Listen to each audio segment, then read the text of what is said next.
ठाणे जिल्हाधिकारी श्रीकृष्ण पांचाळ यांनी mental hospital जवळ जुन्या सिव्हिल हॉस्पिटलला अचानक भेट देत आरोग्य सेवांची प्रत्यक्ष पाहणी केली आहे। या भेटीदरम्यान त्यांनी सर्व वॉर्डची सखोल तपासणी करत रुग्णांशी संवाद साधला आणि त्यांच्या अडचणी जाणून घेतल्या।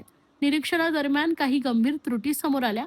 हॉस्पिटलमधील काही फायर एक्झिक्युशर्सची वॉरंटी संपलेली असून त्यावर एक्सपायरीची माहिती नमूद असल्याचं आढळलंय। याशिवाय आयसीयू विभागातील एसी बंद अवस्थेत असल्यामुळे रुग्णांना त्रास सहन करावा लागत असल्याचंही स्पष्ट झालंय। हॉस्पिटल परिसरात अस्वच्छतेची स्थितीही दिसून आली। या पार्श्वभूमीवर जिल्हाधिकारीने तातडीनं संबंधित अधिकाऱ्यांना आवश्यक ती दुरुस्ती व सुधारणा करण्याचे निर्देश दिलेत। तसेच रुग्णांच्या सुरक्षिततेसाठी आणि आरोग्य सेवेच्या दर्जात सुधारणा करण्यासाठी त्वरित उपाययोजना राबवण्याचे आदेश दिलेत। हॉस्पिटल प्रशासनाने या सर्व त्रुटींची दखल घेत लवकरच आवश्यक सुधारणा करण्यात येतील असं आश्वासन दिलंय। काल एक पत्रकार बांधवांनी एक व्हिडिओ शेअर केला होता, ज्यामध्ये एका पेशंटला अटेंड करण्यात येत नव्हता आणि त्याच्या बाजूला स्वच्छतेचा अभाव होता। तर तो पेशंटच्या बाबतीमध्ये आणि इथल्या पूर्ण हॉस्पिटलच्या बाबतीमध्ये आज इथे व्हिजिट केली।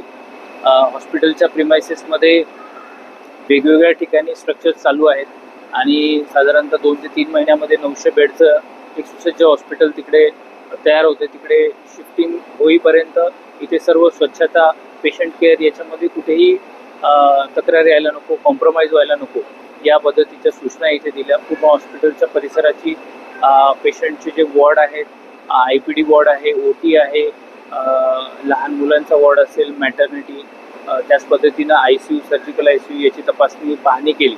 आणि कोविडच्या काळामध्ये गव्हर्नमेंट ऑफ इंडिया आणि स्टेट गव्हर्नमेंटच्या फंडमधून एक अतिशय सुसज्ज 100 बेडपेक्षा जास्त एक स्ट्रक्चर इथं उभारलेलं आहे आणि ते वापरामध्ये आणण्यासाठी मी सांगितलेलं आहे। कॅज्युअल्टी आणि मेल फिमेल वॉर्डचे जे सध्या काल जिथे तक्रार होती ते पेशंट तेही टेम्पररी स्ट्रक्चरमध्ये एक शेड तयार करून ते ठेवले होते, तर ते शिफ्ट करून इथे नवीन जी आपली वापरात नसलेली वास्तू आहे ती वापरण्यासाठी मी सांगितलेलं आहे। तिथे बेड्स, ट्रॉलीज, पेशंट साईडला टेबल्स असतील, ICU, सेंट्रल ऑक्सिजन आहे, सेंट्रल AC देखील तिथे अतिशय चांगल्या क्वालिटीचा वगैरे बसवलेला आहे आणि तिथे सर्व ते वापरात घेण्यासाठी सांगितलेलं आहे। पुढच्या 15 दिवसासाठी सिव्हिल सर्जन यांना मी रोज स्वच्छतेचे फोटो मला रोज शेअर करायला सांगितलेलं आहे। आज ज्या सूचना दिल्या त्याच्या अनुषंगाने कारवाई आणि जे पेशंट शिफ्ट करणं गरजेचं आहे नवीन ठिकाणी, तर ते 7 दिवसानंतर मी परत येऊन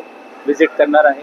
त्याच पद्धतीनं काही वापरात नसलेलं आणि जुनं सामान बरंचसं पडून आहे त्याची निर्लेखनाच्या सूचना दिलेल्या आहेत। 7 दिवसापर्यंत या सगळ्या कंप्लायन्सेस, या सगळ्या सूचनांचं पालन करण्यासाठी सांगितलेलं आहे आणि 7 दिवसानंतर परत इथे भेट देणार आहे।